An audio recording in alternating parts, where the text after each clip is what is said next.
성도님들, 지금까지 함께 살펴본 이 여호수아서를 돌아보면 땅을 기업으로 분배받은 지파들에게 심히 많은 가축과 의복을 나누어 주었다는 말은 따로 언급되지 않습니다. 그런데 어제 새벽에 살펴본 요단 동편으로 떠나는 이 세 지파에게 심히 많은 가축과 심히 많은 의복을 주었다 성경은 강조합니다. 지도자 여호수아는 형제라 할 수 있는 이 세 지파 사람들을 그들의 소유지로 돌려보내면서 소위 아낌없이 주는 모습을 보여줍니다. 잠시 일하지 않고 쉼을 가지고 누리는 것만이 우리가 알고 있는 안식이 아니라 다른 사람을 향해 나의 소유를 나누어 주는 것 또한 주님이 원하시는 진정한 안식인 것을 우리는 오늘 본문을 통해 배우게 됩니다. 7년 동안이나 가나안 온역에서 전쟁을 하면서 돌보지 못한 자신의 가족들에게 전리품을 나누어 주라는 것입니다. 전쟁에서 이기는 것도 너무나 중요하겠지만 그 전쟁을 통해서 얻게 된 이 전리품을 함께 수고할 뿐 아니라 전쟁에 참여함으로 그동안 돌보지 못했던 가족들을 챙기고 돌아보는 것 또한 지도자 여호수아가 볼 때는 그 무엇보다 중요했습니다. 그렇습니다. 우리는 늘 나눠주는 인생을 살아야 합니다. 특별히 매일 새벽 하루의 첫 시간을 주님과 만나는 이 자리에 나오신 우리 성도님들의 신앙 정도라면 나누고 베푸는 것을 통한 섬김의 삶을 살아야 함이 마땅합니다. 성도님들, 그렇다면 우리에게는 어떠한 전리품이 있겠습니까? 어쩌면 매일 새벽마다 그리고 매일 주일마다 교회에 출석해 신앙생활을 하는 것도 어쩌면 우리에게 벌어지고 있는 영적 전쟁이라고 할 수 있을 텐데요. 힘들고 거친 세상 가운데 신앙생활을 통해 얻어지는 전리품들이 우리에게도 결코 적지 않다는 것입니다. 개인적으로 성경 읽기, 그리고 성경 필사하시는 분도 계시고 큐티 하시는 분도 계실 텐데, 또한 공예비를 통해 얻게 되는 하나님의 은혜가 바로 우리에게 주어진 이른바 영적 전리품, 은혜의 전리품이라 할 수 있습니다. 하나님이 주신 그 전리품을 이제 다른 사람에게 나눠줄 수 있어야 합니다. 그러한 생각을 가지고 있어야 합니다. 적어도 매일 새벽 이 자리에 나오시는 분이라면 응당 그러합니다. 그것이 섬김이고 그것이 전도이기 때문입니다. 사실 전도라는 것이 멀리 있는 것도 특별한 누군가만 할 수 있는 게 아닙니다. 또한 이 전도는 내 힘으로 다른 누군가를 변화시키는 것이 아닙니다. 큰 착각입니다. 우리는 삶 속에서 사실 내 작은 습관 하나도 바꿀 수 없을 만큼 연약한 존재인데, 우리가 무슨 수로 무슨 힘이 있다고 나도 내 마음대로 안 되는데 내 가족도 내 자식 하나도 변화시킬 수 없는 우리가 도대체 무엇이라고 남을 변화시킬 수 있겠습니까? 하지만 주님이 주신 전리품을 잘 나누고 섬기는 데 사용하다 보면 나도 모르게 내가 이 일에 기뻐하고 있을 뿐 아니라 내 신앙적 인격이 이전 몇 년보다 자라고 있음을 발견하게 됩니다. 그리고 그렇게 조금씩 성숙의 열매를 맺어가는 나의 속사람을 통해 내 주변에 하나님을 모르는 이들이 주님을 알고 싶어하고, 심지어 나를 통해 인도함을 받은 그 사람이 어느새 하나님을 만나는 사람이 있게 되는 것을 보게 됩니다. 성도님들, 지금도 너무 잘하고 계시겠지만 무엇보다 매일 새벽 하루의 첫 시간을 하나님과 대화하시는 오늘 이 자리에 나오신 성도님들이라면 단순히 우리는 기도 응답을 위한 새벽 성수를 넘어 할 수 있는 대로 힘을 다하여 주변의 사람들을, 그들이 예수를 믿든 아니 믿든 상관없이 주님의 마음과 시선으로 섬기고 나누고 베푸는 삶을 살아야 합니다.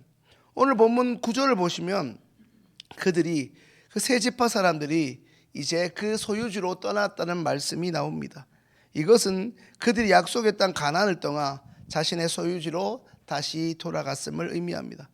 떠나가는 그들에게 하나님을 사랑하고 하나님을 여전히 지금처럼 친근히 대하라고 권면하고 전리품을 함께 나누며 축복하면서 그들을 떠나보냈지만, 회막에 있는 실로에 있는 남겨진 사람들이 볼 때 떠나가는 그들이 걱정되는 것 또한 사실입니다.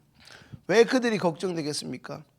처음에는 잘할 것 같다가도 인간은 이전의 모습으로 쉽게 돌아가려는 이른바 죄의 탄성이 있어서 누군가가 좀 더 신앙에 있는 사람이, 덕망에 있는 사람이 부족하고 연약한, 특별히 완악한 사람들을 끌어주고 당겨주지 않으면 금세 우리는 세상이 주는 달콤함에 빠져 하나님을 잊어버리기가 너무 쉽기 때문입니다. 하나님이 보이기만 하면 좋을 텐데 하나님이 보이지 않으시는 분이기 때문에 더더욱 그렇습니다. 여호수아서를 묵상하면 어찌 보면 참 재밌고 어찌 보면 참 신기한 부분을 하나 발견하는데, 성경은 요단 동편 지파를 이스라엘 자손이라고 부르지 않습니다. 성경은 이 요단 지파에 속한 백성들을 이스라엘 자손이라고 부르지 않는다는 것입니다. 꼭 르우벤, 갓, 므낫세 반지파라고 부릅니다. 그런데 서편 지파들을 또한 이스라엘 자손이라고 부르는 것을 보게 됩니다.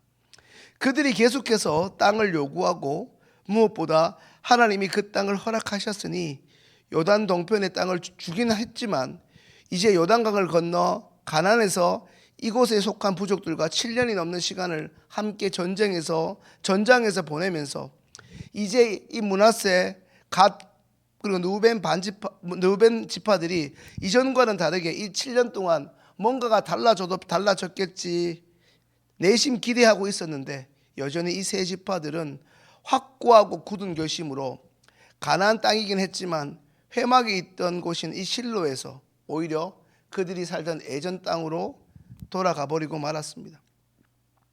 성도님들, 이것은 무엇을 의미할까요?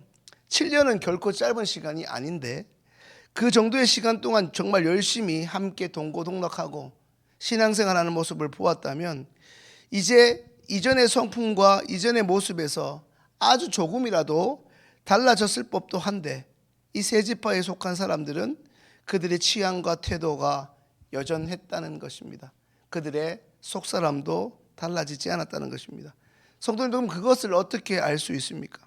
그것은 그들이 결국 무엇을 선택하는지를 지켜보면 금방 알게 됩니다. 이것을 통해 알게 되는 한 가지 중요한 사실은 은과 금 같은 재물이나 목초지 같은 땅을 통해서, 요즘으로 말하면 이 부동산을 통해서 우리 인간이 절대로 바뀌지 않는다는 것입니다.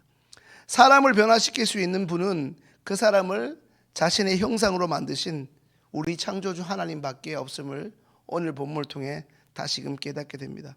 성도님들, 우리의 가정과 우리 시흥교회 혹은 우리의 삶의 자리에서 자주 만나게 되는 이들 가운데 르우벤, 갓, 므낫세 반지파 같은 이러한 유형의 사람들이 있습니까?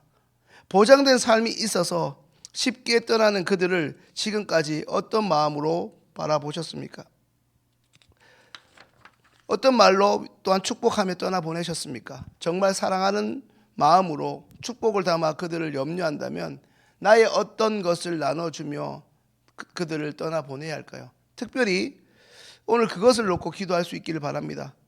나의 사랑하는 가족이, 나의 아들, 딸, 우리 사위나 또 며느리가 조만간 혹은 머지않아 다른 지역이나 다른 나라와 같은 먼 곳으로 떠나가야 한다면 더더욱 우리의 자녀들이 단지 오늘 이 세 지파처럼 자신의 소유지로 돌아가지 않도록, 하나님을 잃어버린 채 하나님과 무관하게 살아가지 않도록 새로운 환경에서 오히려 하나님을 붙잡고 찾을 수 있도록 기도해야 할 것입니다. 또한 우리가 뜨겁게 기도해야 할 것은 눈에 보이는 돈이나 땅이 아니라 좀처럼 바뀌지 않지만 그럼에도 불구하고 반드시 하나님의 능한 손에 의하여 다듬어지고 고쳐져야만 하는 우리의 마음밭, 이 내면의 성품, 우리의 속사람이 날로 강건해질 수 있어야 한다는 것입니다. 오늘 이 새벽 개인의 기도 시간, 우리의 기도 제목은 돈으로 땅으로도 세상의 것으로 변화되지 않는 우리의 속사람이 주님의 손에 들여져 다듬어질 수 있도록 우리의 욕심을 내려놓는 기도를 드릴 수 있기를 바랍니다. 주님은 우리가 속한 이 땅에서 얼마나 떵떵거리며 사는가에 주목하지 않으시고, 주님께서 원하시는 성령의 9가지 열매를 얼마나 맺으며 사는지를 더 관심을 갖고 계신다는 것입니다. 이런 우리 주님의 관심이 이제 우리 삶의 우선순위가 될 수 있기를 주님의 이름으로 축원합니다. 기도드리겠습니다.